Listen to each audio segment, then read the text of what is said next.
আমাদেরকে মহিমান্বিত বরকতময় রমাদানুল মুবারক দান করেছেন এবং সেই রমাদানের একটা উল্লেখযোগ্য অংশ আমরা আমাদের পিছনে ফেলে এসেছি।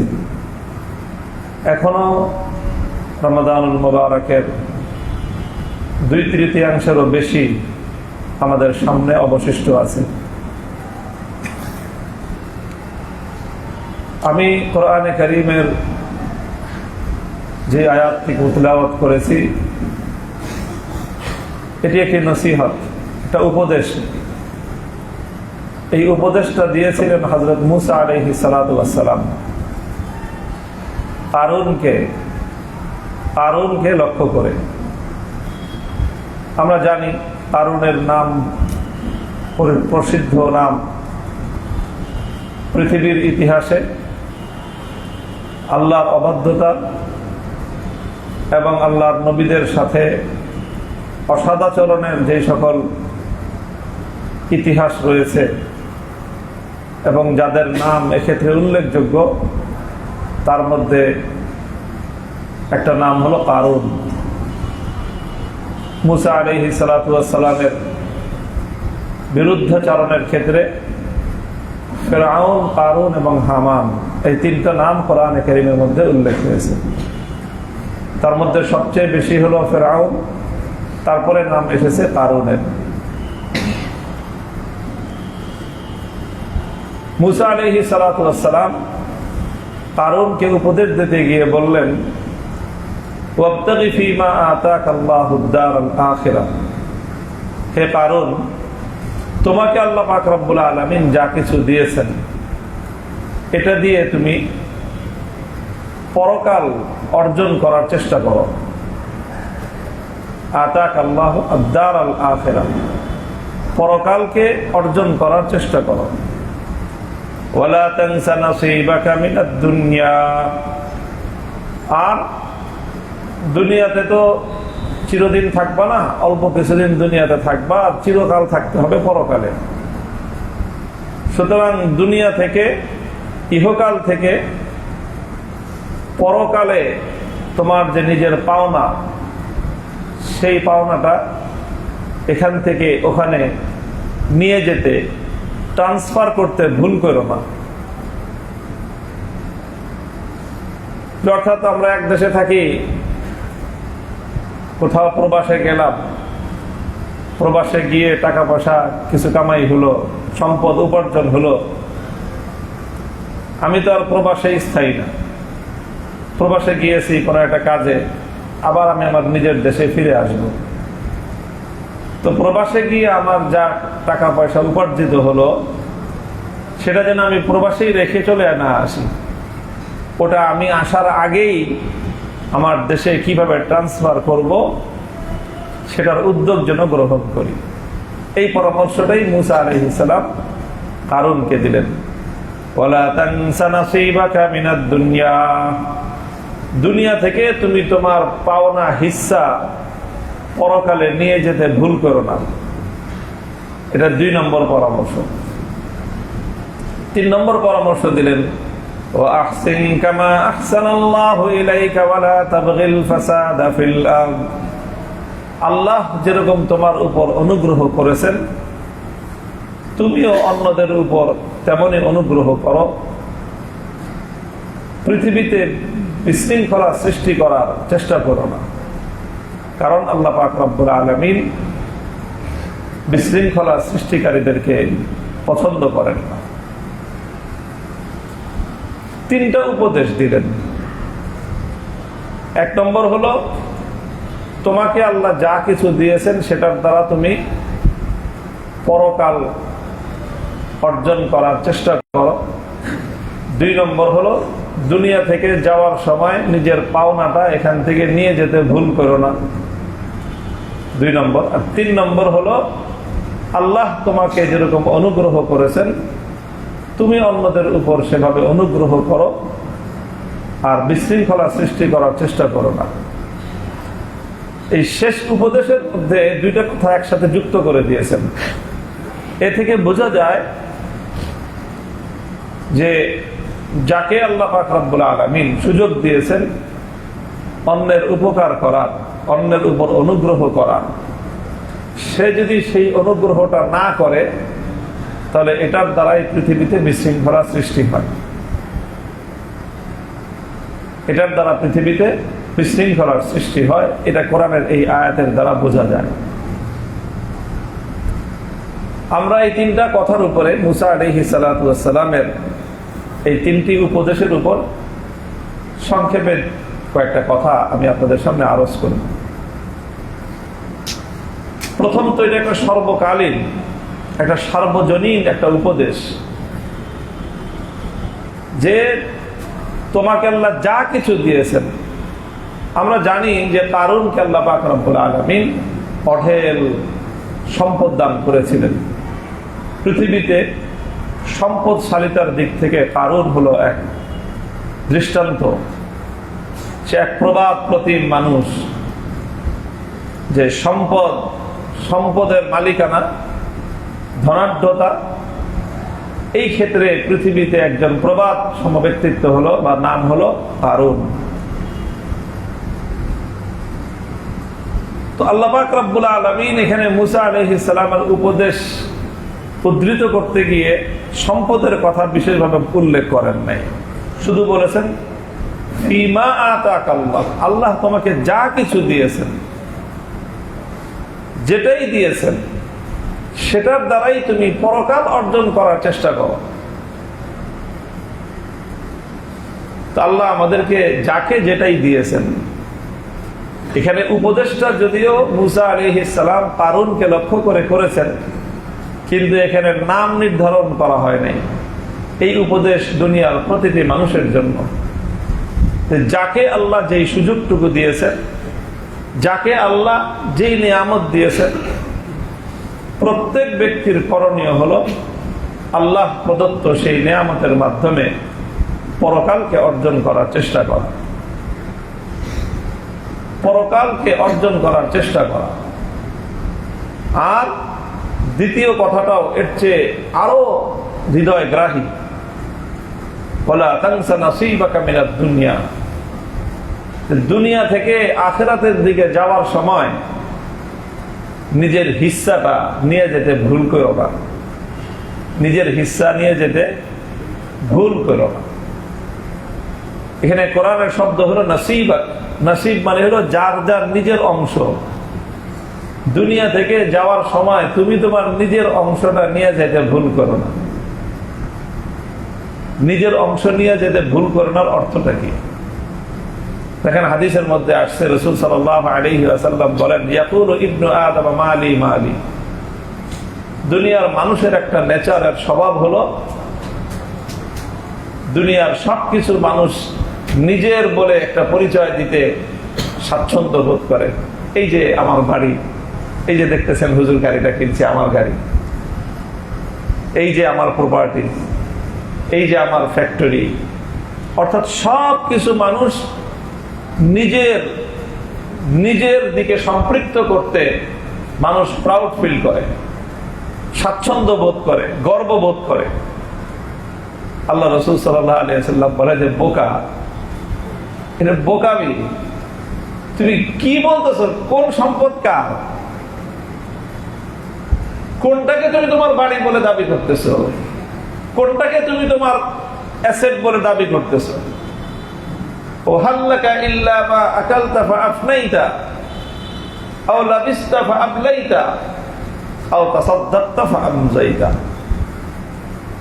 তোমার সম্পদ তো তিনটা, যেটা তুমি খেয়ে হজম করে ফেলেছো, এটা হলো তোমার। বলতে পারো যে না আমি খেয়ে ফেলছি আমারটা।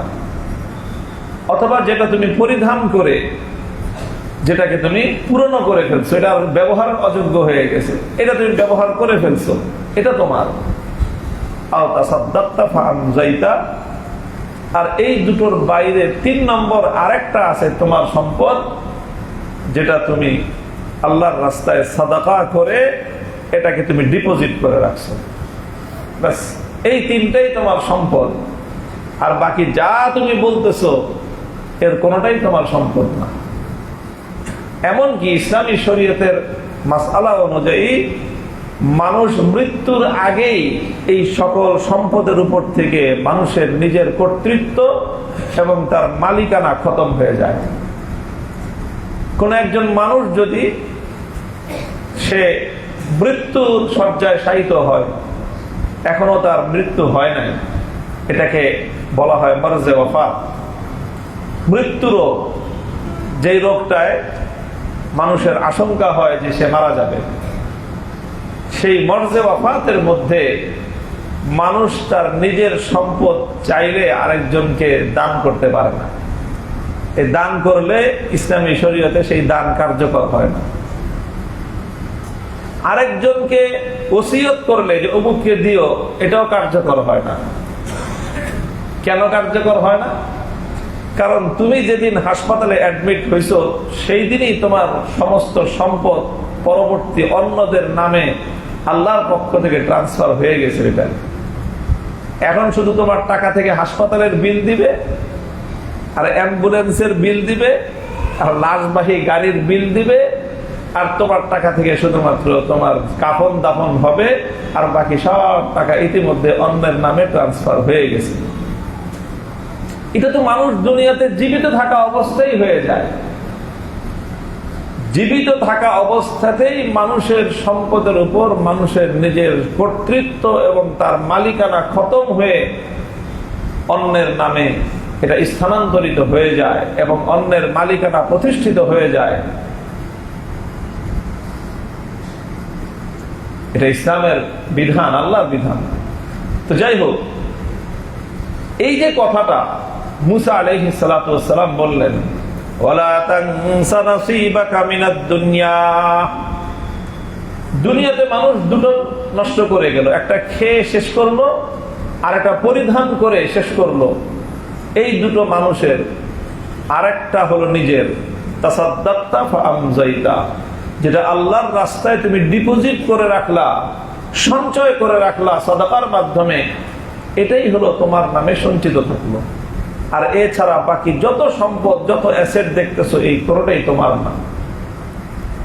কাজেই হে দুনিয়ার বোকা মানুষ, গাধার মতো খাটনি খেটে সম্পদ জমা করলা, আর সব সম্পদ তুমি এখানে রেখে খালি হাতে, রিক্ত হস্তে, শূন্য হাতে তুমি তোমার চিরস্থায়ী আবাসস্থল, চিরস্থায়ী মঞ্জিলের দিকে তুমি যাত্রা করবা। এর চেয়ে বোকামি আর কি হইতে পারে? বলেন, কোন একটা মানুষ প্রবাসে থাকতেছে 10 বছর, 15 বছর, 20 বছর, আমেরিকা, কানাডায়, অস্ট্রেলিয়ায়, মিডল ইস্টে, সৌদি আরবে, কাতারে, কুয়েতে, সেখানে এসে বেশ টাকা পয়সা কামাই করছে, বাড়ি গাড়ি কিনছে, অনেক কিছু করছে। তারপরে জীবনের পড়ন্ত বেলায় সব কিছু সেখানে রেখে খালি হাতে দেশে চলে আসলো। এই লোকটাকে দেখলে দেশের প্রত্যেকটা মানুষ বকা দিবে, গালাগালি করবে, তার বদনাম করবে, বোকা, সম্পদ মানুষ বিদেশে করে। তো এই লোক যেরকম বোকা, তার তো বিদেশে আবার গিয়ে সম্পদ বিক্রি করে টাকা দেশে ট্রান্সফার করার এখনো সুযোগ আছে। তার চেয়েও বড় বোকা হলো ওই ব্যক্তি যে দুনিয়াতে অনেক সম্পদের মালিক থাকলো, দুনিয়াতে অনেক সুযোগের সে মালিক থাকলো, কিন্তু সেই সুযোগ আর সেই সম্পদগুলো সে দুনিয়াতেই রেখে চলে গেল, নিজের পরকালে যাওয়ার জন্য সে কোনো কিছুই সাথে করে নিয়ে গেল না। দেখেন আল্লাহ আর কেমনে বলবেন, আল্লাহ আর কিভাবে বলবেন মানুষকে, ওয়ালা তানসা নাসীবাকা মিনাদ দুনিয়া, দুনিয়া থেকে যাওয়ার সময় নিজের হিস্সাটা নিয়ে যেতে ভুল করো না। যেরকম একজন বাবা তার সন্তানকে, যে নাকি ট্রাভেল করতে যাচ্ছে, যে সফর করতে যাচ্ছে, একজন মা আর একজন বাবা সন্তানের লাগেজ গুছিয়ে দিচ্ছে, তখন তারা কি বলে? এই একটু পরে পরে বলে, এই ওটা নিছিস রে, ওটা নিয়ে এসো, তুমি দেখো তো, পকেটে চেক করে দেখো পাসপোর্টটা নেওয়া হয়েছে কিনা, দেখো তো টিকিটটা নিছো কিনা, দেখো তো তোমার ওই যে টাকাটা নেওয়ার কথা ডলার ইনভেস্ট করছো, ডলারটা নিয়েছো কিনা। বাবা মা যেরকম তার কলিজার টুকরা সন্তান যে নাকি ট্রাভেল করতে যাচ্ছে, তার প্রত্যেকটা প্রয়োজনীয় জিনিস তাকে স্মরণ করা দেয়, যে ভুল করে আবার রেখে যায় না, এটা কিন্তু সাথে নিতে হবে, না রাস্তায় বিপদে পড়বা। এটা তো পানির পটটা নিচ্ছ কিনা, কারণ রাস্তায় তোমার পানির প্রয়োজন হতে পারে। তো একজন স্নেহময়ী মা, একজন স্নেহশীল বাবা তার কলিজার টুকরা আদরের সন্তান ট্রাভেল করার সময় যেরকম তাকে তার প্রয়োজনীয় জিনিসগুলো যেন সে নিয়ে যায়, এটা নিতে যেন সে সামান্য ভুল না করে, যেই ভাষায় সে বলে, মুসা আলাইহিস সালাতু ওয়াস সালাম পয়গম্বর আল্লাহর ভাষায় ঠিক ওইভাবেই নসিহত করতেছেন, দেখ রে বাবা, দুনিয়া থেকে যাওয়ার সময় নিজের হিস্সাটা নিয়ে যেতে ভুল করিস না, সব ফালায় রেখে যাইস না। আল্লাহ আমাদেরকে বুঝার তৌফিক দান করেন। রমাদানুল মুবারক আমাদের জীবনে এসেছে, অনেক অবারিত এক সুযোগ নিয়ে এসেছে আমাদের জন্য। আল্লাহর পক্ষ থেকে অনেক বড় একটা নিয়ামত হয়ে এসেছে। এই রমজান থেকে আমরা যেন আমাদের সুযোগ, আমাদের হিস্সা বুঝে নিতে ভুল না করি, হিস্সাটা যেন বুঝে নিতে ভুল না করি। রমাদানুল মুবারক থেকে বেশির চেয়ে বেশি উপকৃত হওয়া চাই, বেশির চেয়ে বেশি উপকৃত হওয়া চাই। এটা মৌসুম, এটা শুধু ঈদের কেনাকাটার মৌসুম না। রমজানটা হলো রমাদানুল মুবারক, এটা মুমিনের জন্য পরকাল উপার্জন করার এক গ্রেট অফার, মহা সুযোগ, অনেক বড় একটা ছাড় দেওয়ার সুযোগ আল্লাহর পক্ষ থেকে। প্রত্যেক মুমিনের দায়িত্ব এবং করণীয় হলো এই ব্যাপারে মনোযোগী হওয়া। রাত দিন যখন যেইভাবে সুযোগ হয় আমাদের রমাদান থেকে উপকৃত হওয়া চাই। রমাদান থেকে উপকৃত হওয়া সবচেয়ে বড় উপায় হলো, সবচেয়ে বড় মাধ্যম হলো পবিত্র কোরআনে কারীম। শাহরু রমাদান আল্লাযী উনজিলা ফীহিল কুরআনু হুদাল লিন-নাসি ওয়া বায়্যিনাতিন মিনাল হুদা ওয়াল ফুরকান। আল্লাহ পাক রব্বুল আলামিন রমাদানকে পরিচয় দিয়েছেন যে রমাদান এটা হলো সেই মাস যেই মাসে পবিত্র কোরআন নাজিল হয়েছে। অর্থাৎ রমাদান এটা হলো কোরআন নাজিলের মাস, কোরআনের মাস। এই জন্য আল্লাহর কোন বান্দা যদি চায় যে রমাদানের দ্বারা সে বেশি উপকৃত হবে, তো তার উচিত হবে সে কোরআনে কারীম থেকে বেশি বেশি নিজের অংশ যেন সে বুঝে নেয়। কোরআন থেকে নিজের অংশ বেশি করে বুঝে নেওয়া, এটাই হলো রমাদানের দ্বারা উপকৃত হওয়ার সবচেয়ে বড় সবচেয়ে বড় মাধ্যম। হাদিসের মধ্যে এসেছে রমাদানের রোজা আর পবিত্র কোরআন, এই দুটো একসাথে বান্দার জন্য আল্লাহর নিকট সুপারিশ করবেন। সুপারিশ করে রমজানের রোজা বলবে যে আল্লাহ মানাতুহুল নাহারা, আমি তোমার বান্দাকে মিনাল আকলি ওয়াশ শুরবি, দিনের বেলায় পানাহার থেকে বিরত রেখেছি। রোজার কারণে তোমার বান্দা প্রয়োজন থাকা সত্ত্বেও, ক্ষুধা এবং তৃষ্ণা থাকা সত্ত্বেও, এবং ক্ষুধা তৃষ্ণা নিবারণ করার সর্বোত্তম ব্যবস্থা থাকা সত্ত্বেও খায় নাই, পান করে নাই, আমি রোজা তাকে বারণ করেছি। সুতরাং আজ আমি তোমার কাছে তোমার বান্দার জন্য সুপারিশ করতেছি। আর কোরআন বলবে যে আল্লাহ মানাতুহুল লাইলা মিনান নাওম, সারা দিনের ক্ষুধা তৃষ্ণায় ক্লান্ত অবসন্ন দেহ নিয়ে তার ঘুমের খুব চাহিদা ছিল। শরীর ক্লান্ত, শরীরে ঘুম ভালো হয়। ক্ষুধার পরে যখন সারাদিন ক্ষুধার্ত থাকার পর একটু খাবার দাবার খেলেই মানুষের শরীরের মধ্যে একটা নিস্তেজতা আসে, ঘুমের একটা আবহ মানুষের দেহ মনে ছড়িয়ে পড়ে, তখন ঘুমাইতে মনে চায়। তো আল্লাহর কোরআন বলবে যে আল্লাহ, যখন তোমার বান্দা সারাদিন ক্লান্ত অবসন্ন ক্ষুধা তৃষ্ণায় কাতর হয়ে রাতের বেলায় ঘুমানোর জন্য তার প্রচন্ড ইচ্ছা শক্তি জাগ্রত হয়েছিল, তখন আমি কোরআন তাকে রাতের বেলায় ঘুম থেকে বিরত রেখেছি, ঘুমাতে দেই নাই। সে ঘুম কামাই দিয়ে আমি কোরআনকে সে শুনেছে, পড়েছে, তেলাওয়াত করেছে। কাজে আজ আমি কোরআন মালিক তোমার কাছে তোমার বান্দার জন্য সুপারিশ করতেছি। ফায়ুশাফাআন, আল্লাহর নবী বলেন রোজা এবং কোরআন উভয়টার সুপারিশ আমার আল্লাহ কবুল করে বান্দাকে মাফ করে দিলেন। তো ভাই আমাদের জন্য তো কোরআন তো এই কথা বলবে যে আমি তাকে ক্লান্ত অবসন্ন দেহ নিয়ে ঘুমাইতে দেই নাই। আর আমাদেরকে কি আসলেই কোরআন ঘুমাইতে দেয় না? ব্যাপারটা কেমন হয়? যদি না হয়ে থাকে তাহলে কোরআন আমার কথা কি বলে সুপারিশ করবে আল্লাহর কাছে? কোরআনের কথা তো নির্ধারিত, কোরআন তো এই কথা বলবে যে আমি তোমার বান্দাকে ঘুমাইতে দেই নাই। এখন আমি যদি ঘুমাই কাটায় দেই তো কোরআনের এই কথাটা বলার কোনো অপশন আমি রাখলাম না, আমি সুযোগ রাখলাম না যে কোরআন এসে আমার জন্য আল্লাহর কাছে সুপারিশ করবে। এই জন্য মুহতারাম হাজিরিন, রমাদানের খায়ের এবং বরকত হাসিল করার জন্য আমাদের উচিত হলো রমজান যতটুকু গিয়েছে তো গিয়েছে, বাকি যতটুকু সময় আছে এই সময়েরকে কাজে লাগানোর জন্য পবিত্র কোরআনে কারীমকে একটু বিশেষভাবে আঁকড়ে ধরা চাই। কোরআনের তেলাওয়াত, তিন ভাবে আমরা কোরআনের দ্বারা উপকৃত হতে পারি। প্রথম, আমরা নিজেরা কোরআনের তেলাওয়াত করতে পারি, করা চাই।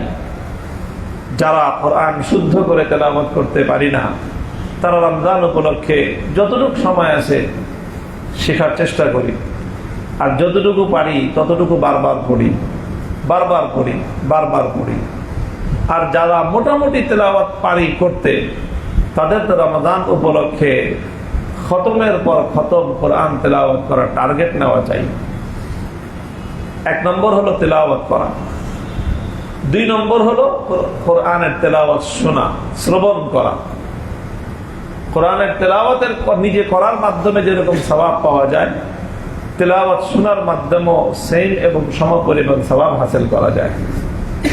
নিজে তেলাওয়াত করতে না পারলেও অনেক জায়গায় হাফেজ সাহেবানরা কোরআন তেলাওয়াত করেন, সুযোগ পেলে হাত ছাড়া না করা চাই। স্বয়ং আল্লাহ রাসূল সাল্লাল্লাহু আলাইহি ওয়াসাল্লাম নিজে মাঝে মাঝে অন্য সাহাবীদেরকে বলতেন একটু পড়ো আমি শুনি। সাহাবীরা বলতেন ইয়া রাসূলুল্লাহ আমরা পড়বো আপনি শুনবেন, অথচ কোরআন তো আপনার উপর নাজিল হয়েছে। আল্লাহর নবী বলতেন যে হ্যাঁ আমার উপর নাজিল হয়েছে, আমি নিজে এই কোরআন যেরকম পড়তে ভালো লাগে মাঝে মাঝে অন্যের কাছ থেকে শুনতেও ভালো লাগে। তুমি পড়ো আমি শুনি, তুমি পড়ো আমি শুনি।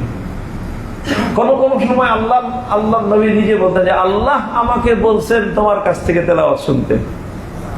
হযরত উবাই ইবনে কাব রাদিয়াল্লাহু তাআলা আনহুকে আল্লাহর নবী বলেছেন যে হে উবাই, তোমাকে তোমার নাম মেনশন করে আল্লাহ বলেছেন যে আমি যেন তোমার কাছ থেকে কোরআন তেলাওয়াত শুনি। তো ভাই আল্লাহর নবী তিনি যার উপর কোরআন নাজিল হয়েছে তার চেয়ে সুন্দর করে কোরআন তেলাওয়াত আর কে করতে পারতেন বলেন? সেই নবীও মাঝে মাঝে নিজে অন্যের কাছ থেকে তেলাওয়াত শুনতেন। তো আমরা কি শুনি কোরআন তেলাওয়াত? কোরআন তেলাওয়াত শোনা চাই।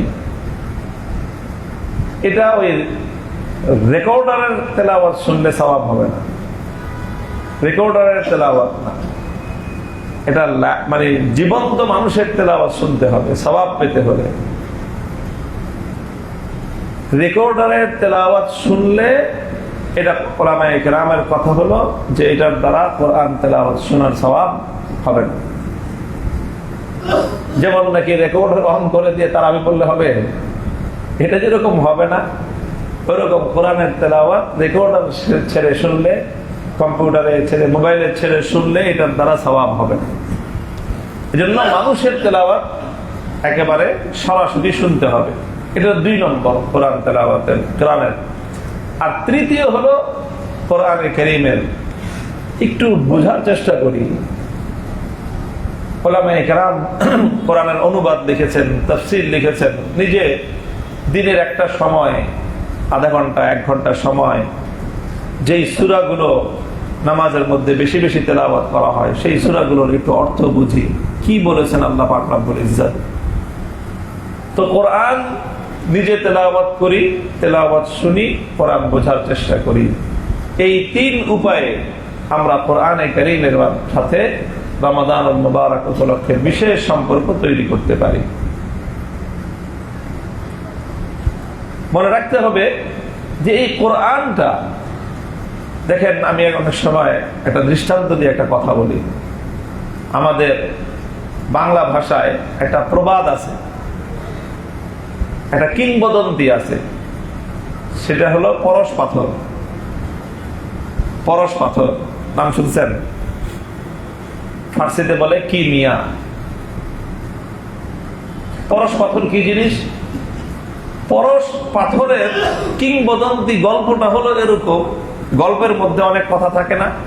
আমরা ছোটকালে একটা গল্প পড়তাম, জীবন কাঠি।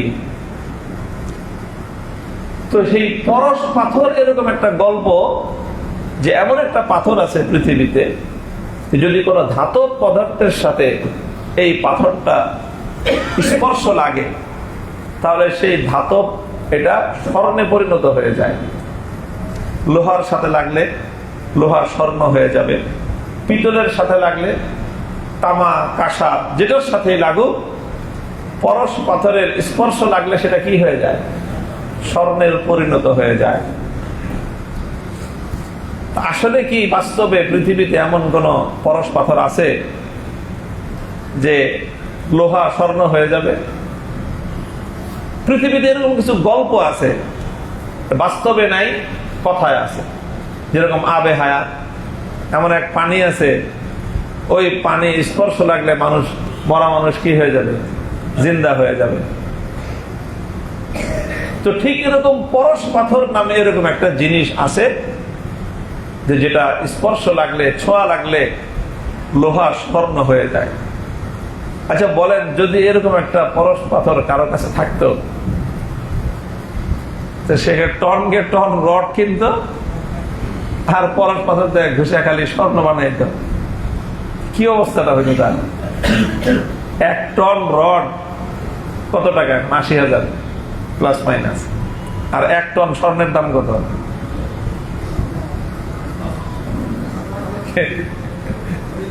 স্বর্ণ কি টন হিসাবে কেউ মাপে ভাই? মন হিসাবে মাপে না কেজি হিসাবে? স্বর্ণ মাপে হলো ভরি হিসাবে, 6 টাকা না আরো কম। কারণ স্বর্ণ ভাই দামি জিনিস অনেক। তো বলেন 1 টন স্বর্ণের দাম কত? এটা বলতে গেলে মানে ক্যালকুলেটরের মানে কিসে কুলাইবে না সংখ্যায়, এত দামি। আর 1 টন রডের দাম 80,000 টাকা। তাহলে 1 ট্রাক তো 10 টনের কমে তো ট্রাকই পাওয়া যায় না রডের। 10 টন অর্ডার দিতেন, মাত্র লাগতো 8 লাখ টাকা। আর সারা রাত ঘুরে তো মানুষ পরিবার পরিজন করে ঘুমাইতে দিত না, সারাদিন ঘষ খালি আমি লোহা কিনি আর তারা খালি এই পরশ পাথর দিয়ে ঘুষে ঘুষে স্বর্ণ বানা। পাগল হয়ে যেত মানুষ। লোহারে স্বর্ণ বানায়, লোহারে স্বর্ণ বানায়, এই পরশ পাথর যদি কারো কাছে থাকতো। আল্লাহু আকবার। ভাই, পরশ পাথর গল্পে আছে, বাস্তবে নাই। পরশ পাথর গল্পে আছে, বাস্তবে নাই। গল্পেও যেটা আছে সেটা হলো এমন পাথর যেটা লোহাকে স্বর্ণ বানায়। আর ভাই লোহার তো দাম আছে, আছে না দাম? কত দাম? 1 ট্রাক যদি ধরি, একটা ট্রাকে লোহা যদি দিয়ে ভরা হয়, তো 1 ট্রাক লোহা 1 ট্রাকে 10 টন হবে। তাহলে 1 ট্রাক রডের দাম কত? 8 লক্ষ টাকা। আচ্ছা বলেন তো 1 ট্রাক মাটির দাম কত? বলতে পারেন কেউ? 1 ট্রাক মাটি ঢাকার শহরে দাম কত? 1 ট্রাক মাটির কোনো দাম নাই। আপনি মাটি খনন করেন, আপনি কেউ বলেন যে আমার কাছে মাটি আছে, কিনবেন নাকি? কিনুন তো দূরের কথা, আপনার মাটি সরাইতে হলে ট্রাক প্রতি আমার 1000 টাকা করে দেওয়া লাগবে। 1000 টাকা দিবেন, মাটিটা নিয়ে যাবে। আপনি আবার মাটি কিনতে চাইবেন, তখন বলবে যে আমি 1 ট্রাক মাটি দেবো, 2000 টাকা দিয়ে। এই 2000 টাকা আসলে মাটির দাম না, এটা হলো ট্রাকের ভাড়া আর ড্রাইভারের খরচ, হেল্পারের খরচ। আচ্ছা ধরলাম না হয় 2000 টাকা, এক ট্রাক রডের দাম 8 লক্ষ টাকা, আর এক ট্রাক মাটির দাম 2000 টাকা। তাহলে গল্পের পরশ পাথর 8 লক্ষ টাকার রডকে স্বর্ণে পরিণত করে। আর এমন একটা পরশ পাথরের সন্ধান আমরা জানি, যেই পরশ পাথর লোহা আর তামা অথবা পিতল নয়, বরং মাটিকে স্বর্ণে পরিণত করতে পারে। এবং সেটা গল্পের কাল্পনিক কোন পরশ পাথর নয়, সেটা রিয়েল ওয়ার্ল্ডের বাস্তব জগতের এক জীবন্ত পরশ পাথর আল্লাহ আমাদেরকে দিয়েছেন। সেই পরশ পাথরটার নামই হলো আল্লাযী উনজিলা ফীহিল কুরআন। খোদার কসম খেয়ে বলতে পারি যে কোরআনে কারীম গল্পের পরশ পাথরের চেয়ে মহামূল্যবান পরশ পাথর।